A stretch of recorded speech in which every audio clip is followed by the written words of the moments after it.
Growing up when I was a teenager, the big rumor, the thing I heard was, there's this guy in Copenhagen, and he goes by the name of King Diamond, and he has no electricity. He lights his entire apartment with candles. I gotta know, is this true? Released in 1987, Abigail represents one of the most significant achievements in the history of heavy metal. It's one of those albums that it feels more than an album. It's a mix of a gothic narrative that was constructed with the precision of a novel, the atmosphere of a supernatural film, and the sophistication of the progressive metal masterpiece. King Diamond's second solo album remains a landmark in conceptual storytelling, not for being the first concept album, but the first one that tells a story from start to finish in metal. To understand Abigail's creation, we need to dig further and examine the early career of King Diamond, his evolution as a performer and storyteller, and the formation of this exception solo band that will bring his haunting narrative to life. Welcome to the series The Genius Of, and today we're gonna talk about King Diamond's tale of Abigail.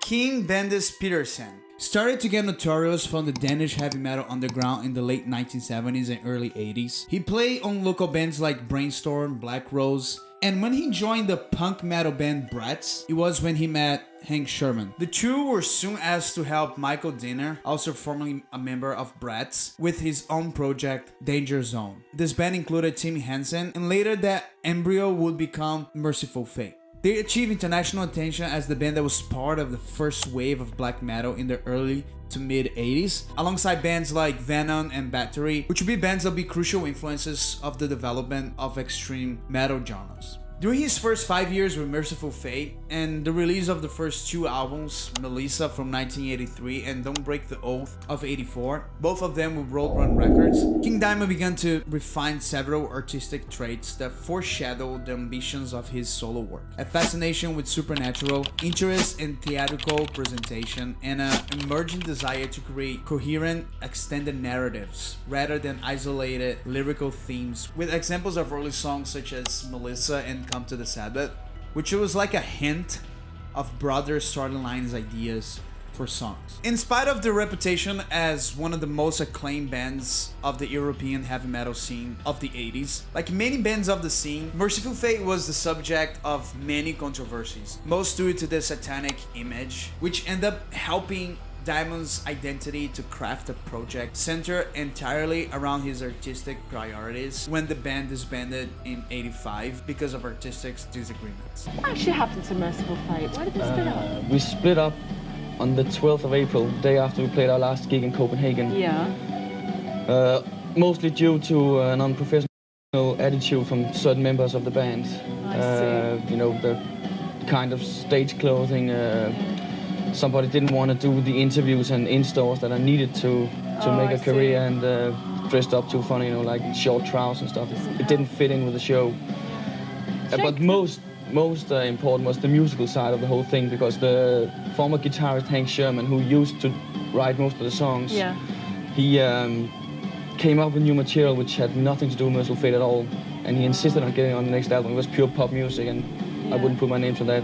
After Mercyful Fate broke up, King Diamond, alongside with guitarist Michael Dinner and the bassist Timmy Hansen, formed the band King Diamond the same year. They recruited Swedish promising guitarist Andy LaRocque, who became the primary architect of the melodic and harmonic identity of King Diamond's music, blending neoclassical and jazz influences. I was asked to do audition with King Diamond, the band, and I was having a vacation over in Sweden, and Mickey called me, and you know, it's a kind of a long story actually, because me and Mickey used to play in the same band, and they needed a guitarist. So Mickey called me and said, "Hey Andy, can you come down here? We just need you to come down here and do an audition, you know, see if it works out." And I said, "Sure, I can do that, you know." And I quit my job the same day. Took the train down to Copenhagen and had my guitar and my amplifier with me. And this was in June 1985. And I guess, you know, I met Michael Denner first time when I got into the studio saying hi to all the guys. And they also recruited the legendary Swedish drummer Mikey Dean, known for his precision and dynamic sensitivity, giving the band an approach that accentuated narrative shifts with expressive feels and tempo changes. Dean played with Diamond on 4 studio albums before he joined Motorhead for a long period. King Diamond was great. I was a young teen, you know, and when you're a super young drummer or musician, you want to be the best, and the technical shit's more important than anything else. So that was perfect, and I developed my style. So Right. I'm really grateful for the years we did with King, and we had so much fun. That was the first picnic, if you will, you know, and with the success that we had, it was just amazing. So. That quintet would release Fatal Portrait, the debut album that was produced by Rune Hoyer and released on March of '86 through Roadrunner Records. And I know Fatal Portrait is not a concept album. There are 5 songs on it, the first 4 and the track Haunted. They form a short story. And the title of the album comes from the novel The Picture of Dorian Gray by Oscar Wilde, based a lot on the descriptions of the painting as the Fatal Portrait, as the author does several times throughout the novel. Fatal Portrait is important for Abigail, not just because it's the first album of Diamond's solo career, but this album served as the first steps for Diamond to embrace the storytelling, getting ideas from movies, books, supernatural, horror, fate, and death. Is it similar to the Mercyful Fate, or is it like that Satanist heavy metal? Or There are some slight changes. The music, you will instantly hear that it's Mercyful Fate. It could have been our 3rd album. Yeah. But in order to get better deals for the band, we had to change the name, and we picked on King Diamond because everybody knew that already. Concerning the image, is still gonna be the same. You're gonna see a far bigger show production. You'll see illusions on stage instead of the ordinary stuff we used to do. There's not going to be so much Satan into the stuff now. It's going to be more magic and mystery. You know, I'm going to be burned alive on stage, for instance. It did help that the album sold over 100,000 copies in North America alone. And after its success and the minor story circle that we talk about it, King Diamond wanted to take a next step with a full-blown concept album. King Diamond's vision for Abigail began first with its narrative. Unlike most metal concept albums, which often rely on loose thematic connections, Abigail was conceived as a fully plotted supernatural tragedy set in the 19th century rural Europe. Diamond wrote the story as a chronological chapter-based outline before any music was composed. He also said that he composed around 75% of the storyline after he was awoken one night by an unusual violent thunderstorm. Alright, and here's the plot, with no spoilers. Although, I don't know if there are spoilers in the album. I've never seen that before. But anyways. It's about 2 young people who are inheriting a mansion. And there's something very weird going on in this mansion. They see some ghosts who tell them weird stories. And you hear about what happened in this mansion a long time ago. And all these events sort of happen again. The story takes place in 1845, and you go back into 1777 at a certain point, but there's so much happening there. Abigail takes place in the summer of 1845 and tells the story of the young couple Miriam Natias and Jonathan LaFay, who move into the old mansion that LaFay inherit. Upon their arrival, they're warned by 7 horsemen not to move in the house, because if they do, 18 will become 9. They do not listen to the warning and proceed to move into the mansion. During the first night, Jonathan meets with Count de la Fay, the family ghost, who is a deceased relative. The ghost shows him a casket in which corpse of a stillborn child, Abigail, rests. The ghost informs him that Miriam is carrying the spirit of Abigail, and then the child will soon be reborn. He insists that Jonathan must kill Miriam at once to prevent the rebirth. And the narration then relates the story of what happened to the Count and his wife.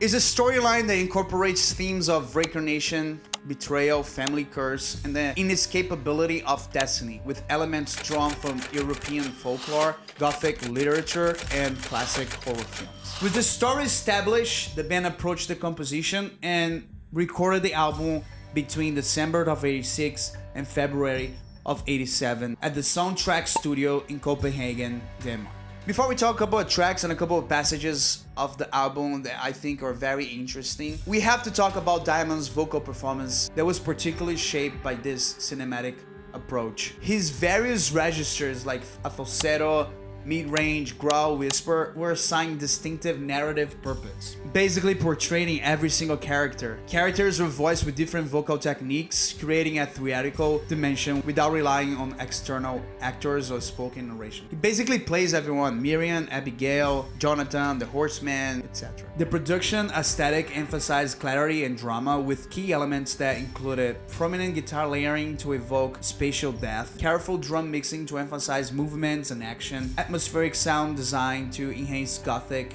imagery, and the deliberate balance between melodic and aggression. There are 9 tracks on the album, each acting as a narrative chapter. The introduction, Funeral, introduces the story through a warning spoken in solemn tones, establishing the tragic inevitability of the events to follow.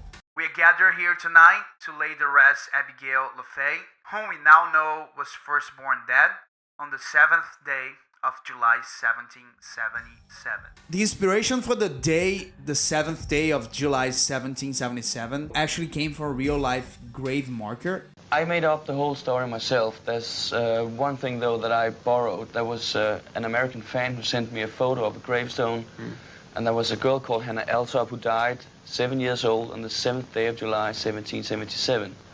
I used that date, and I used the name of her mother, which was Abigail. Right.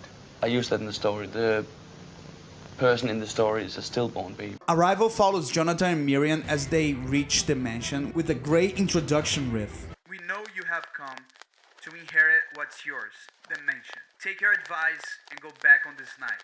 If you refuse, 18 will become 9, 18 is 9. A Mansion in Darkness portrays the first impression of the state, with shifting tempos and the suggestion of the unsettling presence of the supernatural forces. Everything inside was left untouched, except what the rats had caught, and the dust of the time that showed its mark, armed with candlelight and open eyes.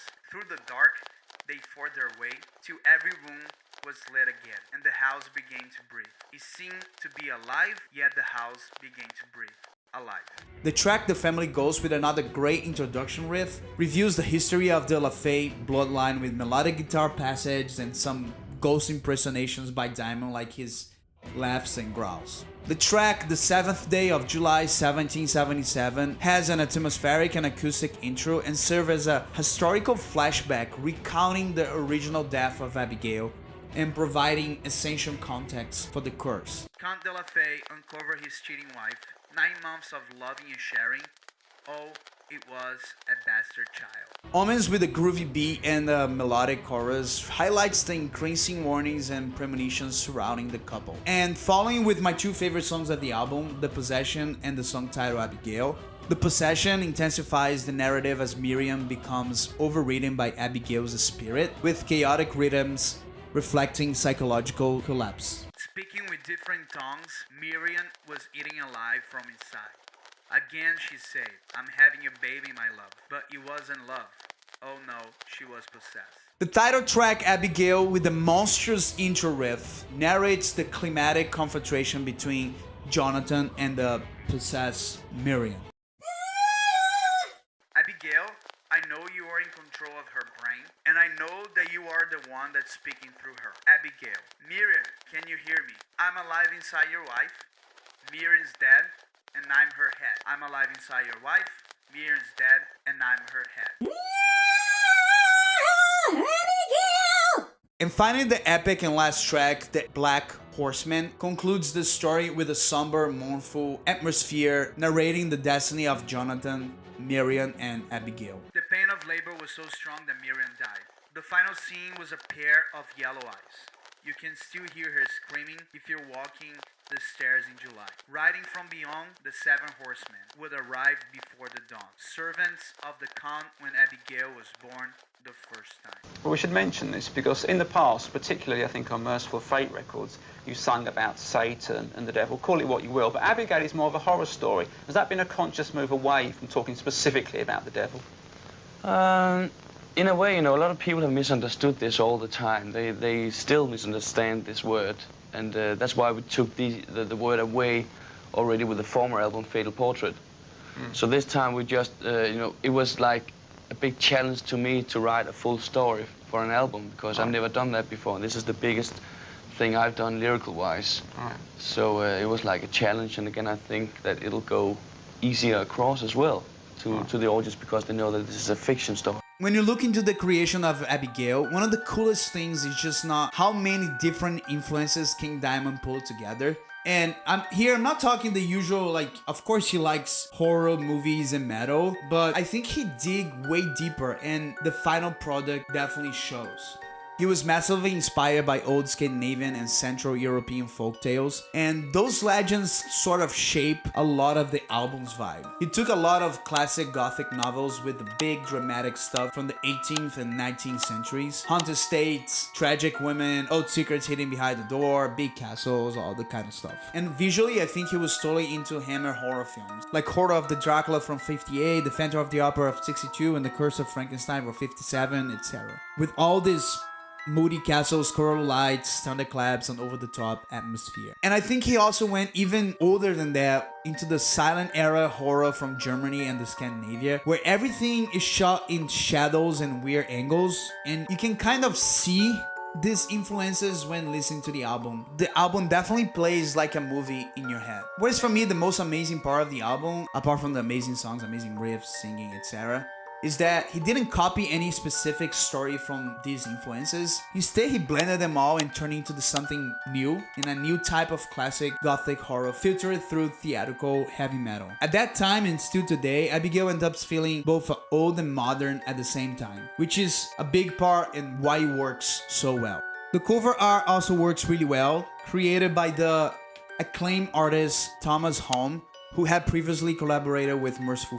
The artwork serves as an essential component of the album's storytelling, which has always been part of rock and mostly metal culture. The deep blues and black colors with the horse raw funeral style carriage in the center and the midnight landscape tells a lot, but also doesn't tell much, leaving most of the story to our imagination. Abigail's cover art is one of the most iconic cover arts ever, and looking at it, there are so many interesting details that can be left out at first glance. When Abigail was released on February 24th of 1987, it entered a music landscape dominated by thrash metal, glam metal, and mostly traditional heavy metal. Few albums at the time attempted anything approaching a fully realized narrative framework. Like I talked before, there's probably no example of before Abigail of a fully metal narrative. There's a couple of examples of concept albums, yes, not as a fully narrative. There was examples after. But Abigail was the first that did with like a structured discipline and dramatic cohesion that became a true solo masterpiece. The reception was almost immediately enthusiastic, with specialists praising the album's unusual balance of musical virtuosity and narrative clarity, noting that King Diamond and his band had created something closer to, they call it gothic operetta, than a conventional metal album. Even those who were unfamiliar or uncomfortable with King Diamond's falsetto vocal style,